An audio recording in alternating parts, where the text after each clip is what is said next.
Welcome back na naman dito sa aking channel. Panibagong araw, panibagong video na naman tayo ngayon. May ibabahagi na naman ako sa inyo ngayon na ritual. Ito'y simpleng gabay at simpleng pamamaraan at ito ay makakatulong sa inyo.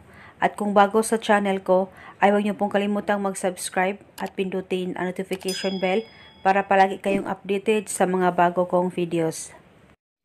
Binaliwala ka na lang ba niya bigla at nanalamig na ba talaga siya sa'yo?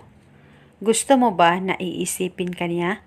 At gusto mo rin ba na siya ay maluluka sa kakaisip sa'yo? Gawin mo lamang itong ritual na ibabahagi ko sa inyo ngayon. Dapat kayo ay palaging naniniwala sa mga ganitong pamamaraan. At ang ritual na ito ay pwede ito gawin sa kahit na anong araw o oras na gusto mo. Itong ritual na ibabahagi ko sa inyo, ito'y napakasimple at napaka-epektibo, lalong-lalo na kung buo ang tiwala nyo sa paggawa nito. Ang gagawin mo lamang, bago ka matulog, kumuha ka lamang ng papel at panulat, at pagkatapos isulat mo ng isang beses ang pangalan at apelyido ng target o ang taong gusto mong gawa ng ritual.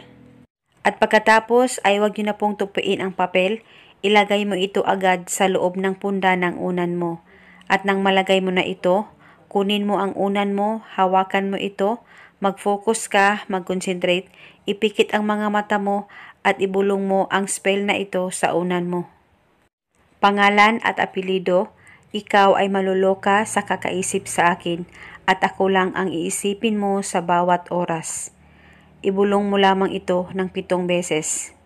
At pwede ka pa magdagdag ng hiling o pwede mo ibahin ang hiling, wala pong problema. At pagkatapos ay iunanan mo na itong unan mo buong magdamag.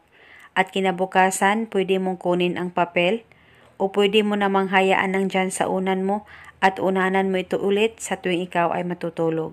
At paniguradong siya ay maluluka sa kakaisip sa'yo. At eto muna sa ngayon, maraming salamat po sa panunood. May God